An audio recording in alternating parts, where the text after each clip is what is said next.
Fala galera, eu sou o Kira e o tema do vídeo de hoje é o filme Jogos Mortais 6. E para começar, eu vou falar um pouquinho sobre a parte técnica do filme. As mortes são bonitas, eles fazem bem o gore, isso a franquia sempre soube fazer desde o começo, só que eles mantêm também, como desde o começo, aquela edição acelerada, com flash na nossa cara, flash de ceninha, flashback de filmes anteriores, flashback de coisas que aconteceram no próprio filme, toda aquela lambança chata com alguns jumpscares que a gente viu desde sempre. Agora, passado esse problema geral da franquia, vamos ao que acontece neste filme. A cena inicial do filme, aquele tradicional jogo de abertura, é uma punição para um casal de agiotas. A ideia era que ele iria vencer o jogo, era uma disputa entre os dois.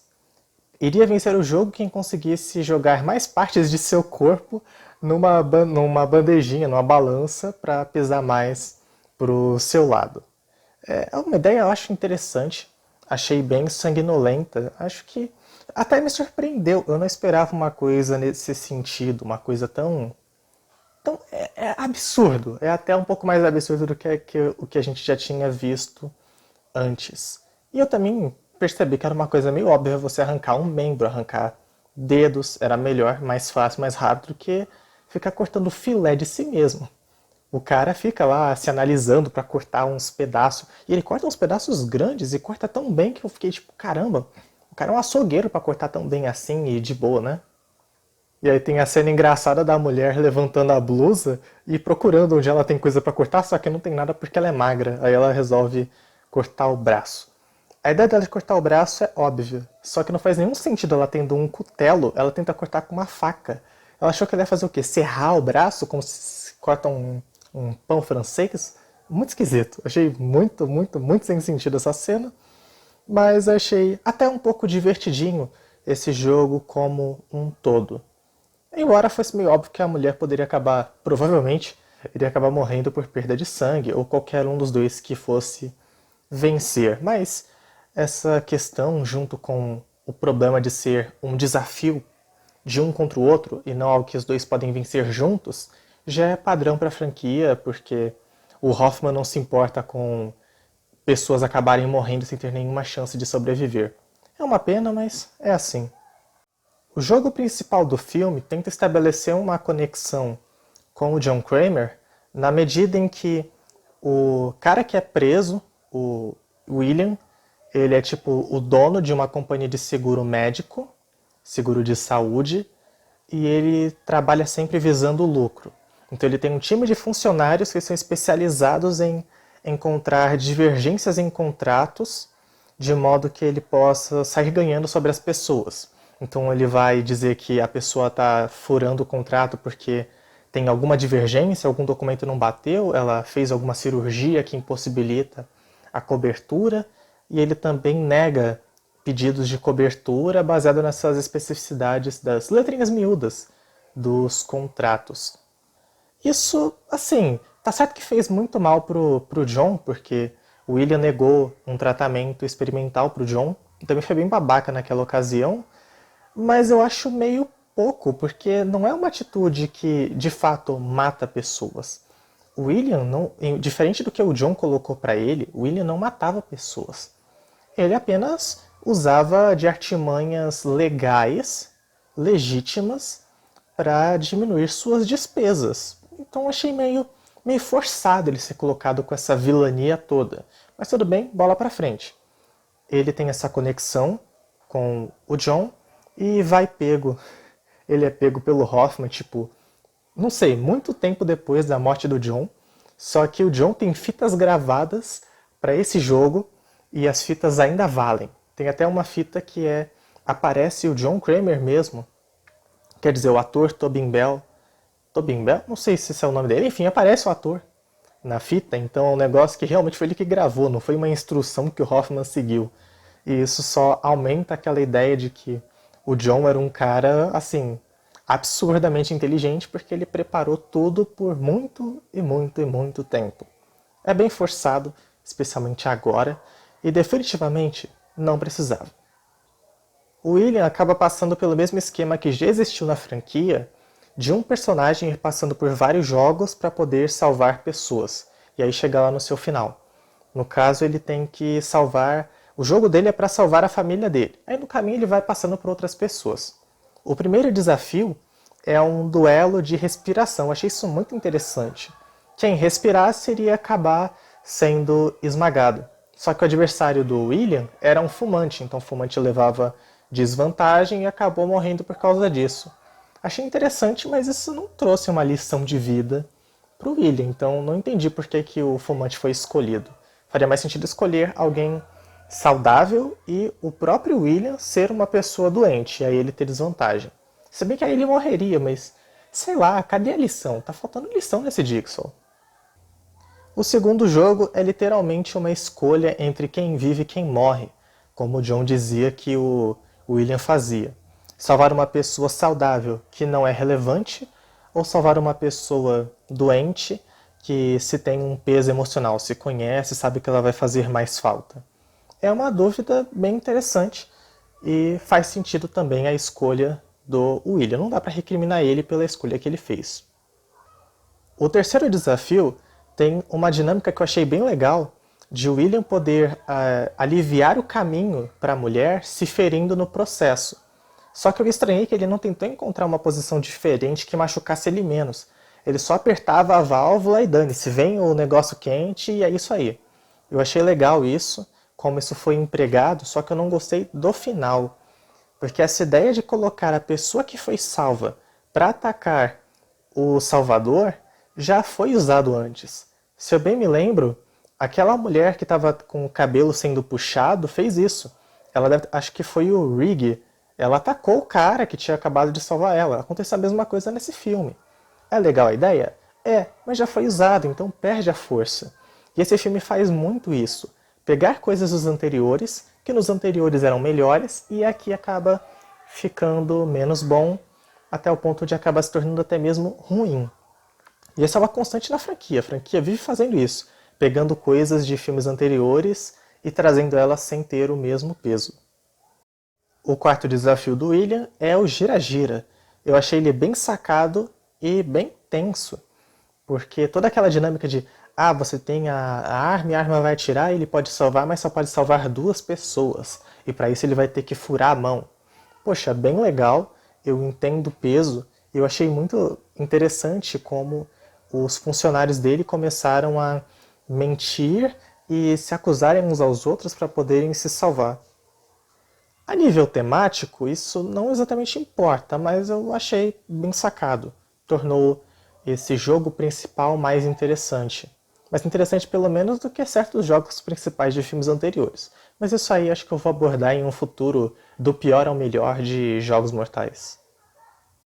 Aí o final desse jogo principal é a reviravolta de que, na verdade, a jornalista que estava aparecendo no outro núcleo do filme era a família do William, e a mulher e o garoto que a gente pensava que era família, na verdade era a família de um cara que acabou morrendo por conta desse esquema visando o lucro da empresa do William. Eu achei isso bem interessante.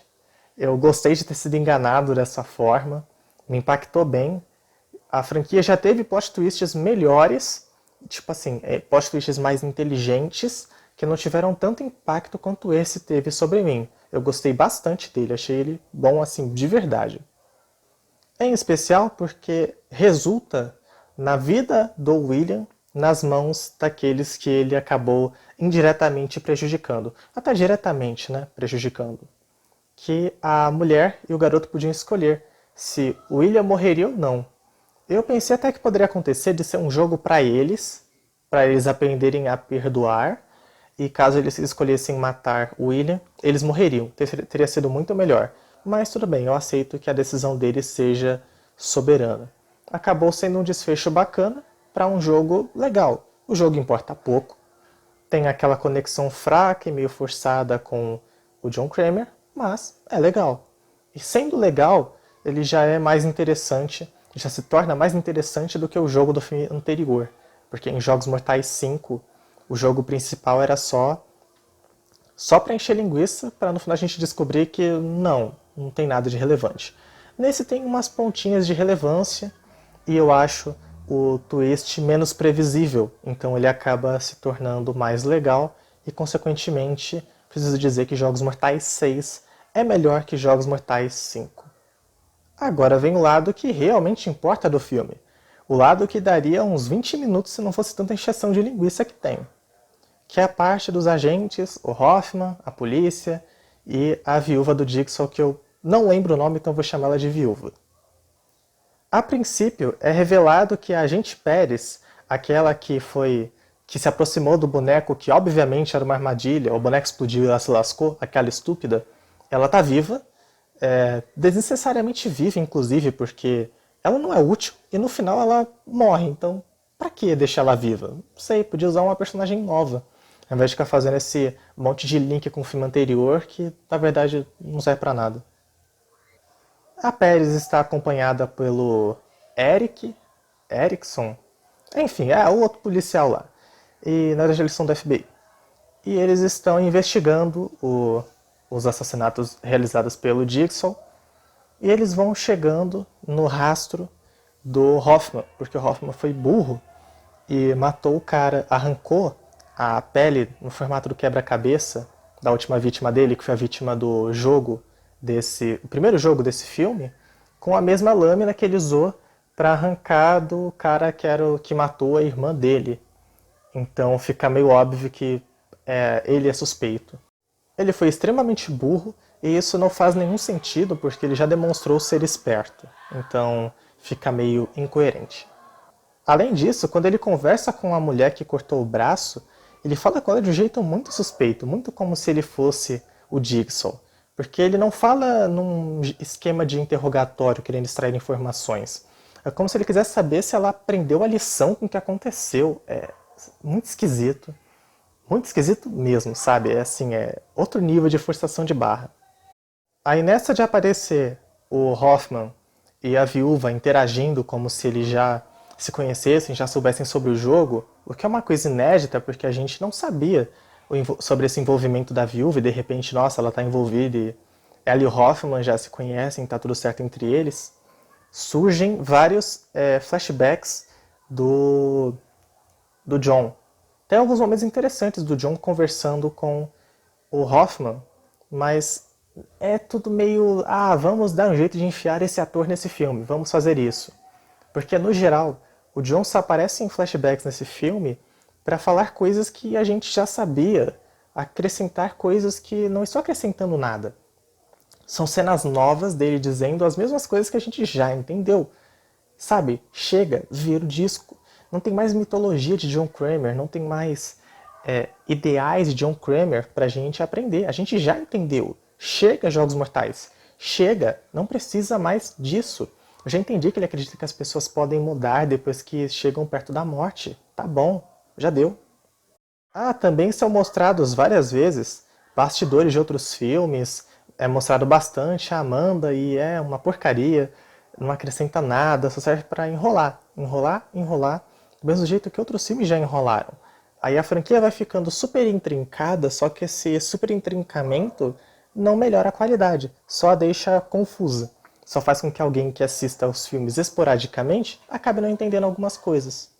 Jogos Mortais 6 ainda tem a reviravolta de que a Amanda estava com um viciado naquele dia que o viciado fez a viúva perder o bebê, e o Hoffman chantageou a Amanda para que ela matasse a médica lá do terceiro filme, porque senão ele contaria pro John sobre a Amanda estar junto com o viciado. Revelação. Bombástica? Acho que não. Faz alguma diferença? Olha, se alguém tinha alguma dúvida sobre a coerência da decisão da Amanda de matar a médica, tá bom, tá aí a explicação. Pra mim, é irrelevante. Só mais uma perda de tempo e uma tentativa do roteiro de mostrar como ele é genial. Acaba que os policiais, o pessoal do FBI, encontra uma fita do Jigsaw, vai fazendo uma engenharia reversa na fita para poder encontrar a voz original de quem gravou. Então, com isso, eles encontrariam, muito provavelmente, quem é o cara que está matando no lugar do Jigsaw hoje em dia. No caso, hoje em dia, no tempo do filme. Só que acontece uma coisa muito esquisita. É normal personagens de histórias fictícias quererem se mostrar incríveis e esfregar na cara do inimigo como ele é inteligente. Isso é normal, isso acontece muito em Death Note. E a cena, não existe sentido nos policiais quererem levar o detetive Hoffman pro negócio da reversão lá da fita se eles suspeitam que seja o Hoffman. A partir do momento que eles suspeitam que seja o Hoffman, eles deveriam deixar o Hoffman de lado, não deixar ele saber, descobrirem a fita se realmente é a voz dele e a partir daí montar uma armadilha para prender o Hoffman. Não levar o Hoffman estando só o homem, a mulher e a pessoa lá da engenharia reversa. Porque é muito burro e foi justamente por isso que eles morreram.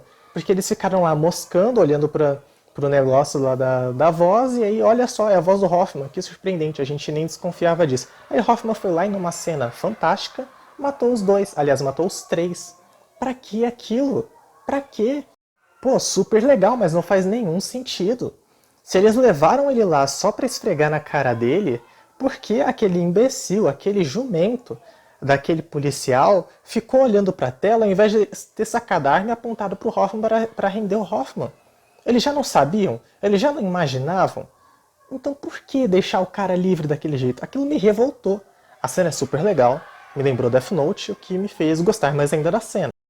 Aí a viúva coloca a armadilha lá que prendeu a Amanda no Hoffman, o Hoffman magicamente se livra da armadilha e a gente não vai saber como é que termina essa história porque o filme acaba.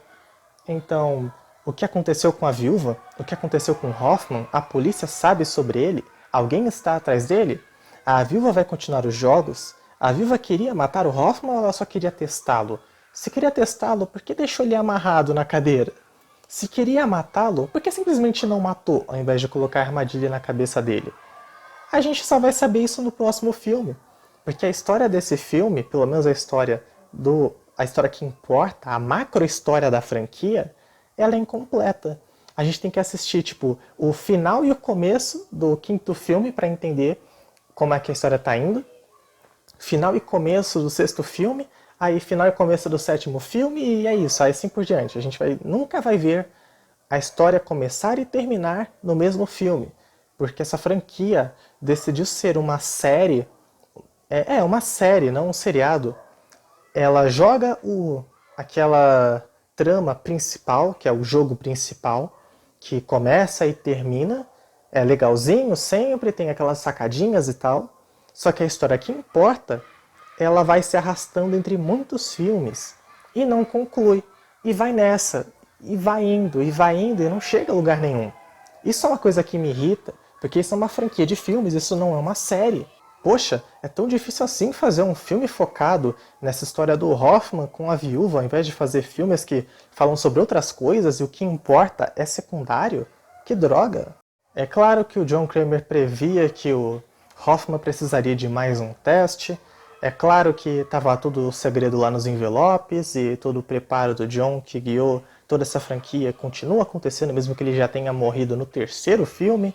Claro também que Jogos Mortais 6 colocou aquele momento de flashback acelerado, ceninhas na tela, musiquinha de suspense, para mostrar o quanto o roteiro é absolutamente genial, que é uma prática desde o começo, mas que desde o segundo filme já não tem mais força, porque os plot twists já não são mais tão plot twists assim, já não são mais tão relevantes, e vão ficando cada vez mais manjados, e a franquia segue assim, fazendo seus filmes serem cópias uns dos outros, com uma pequena historinha que vai se esticando, esticando, esticando, e é isso, a gente continua pagando para ver esse tipo de coisa. Jogos Mortais 6 não chega a ser, por si próprio, um filme ruim. Só que ele se torna ruim conforme a gente vai comparando ele com os outros filmes da franquia e a tendência que a franquia seguia. Porque quanto mais se erra o erro, mais o erro fica errado. Se já era um problema aquele flashback, olha só como eu sou genial, no terceiro filme, aqui no sexto é muito pior. No sexto, os jumpscares são muito piores. No sexto, a trama do jogo principal, que não importa, é muito pior. É isso que faz com que essa repetição da franquia faz com que a franquia necessariamente fique pior a cada filme, porque ela não se reinventa. Ela se repete, ela meio que vai se autoparodiando e vai ficando cada vez mais exagerada, mais esticada, mais arrastada, até que ela simplesmente não importa e é só um filme porcaria que a gente já espera que seja uma porcaria. Fala aí nos comentários a sua opinião sobre Jogos Mortais 6 e sua opinião também sobre a franquia como um todo. Curta o vídeo se você gostou e se inscreva no podcast do Kira, porque todos os domingos tem vídeo novo de crítica ou análise de alguma obra de ficção, inclusos aí animes, séries ou filmes. É isso aí, pessoal. Até a próxima!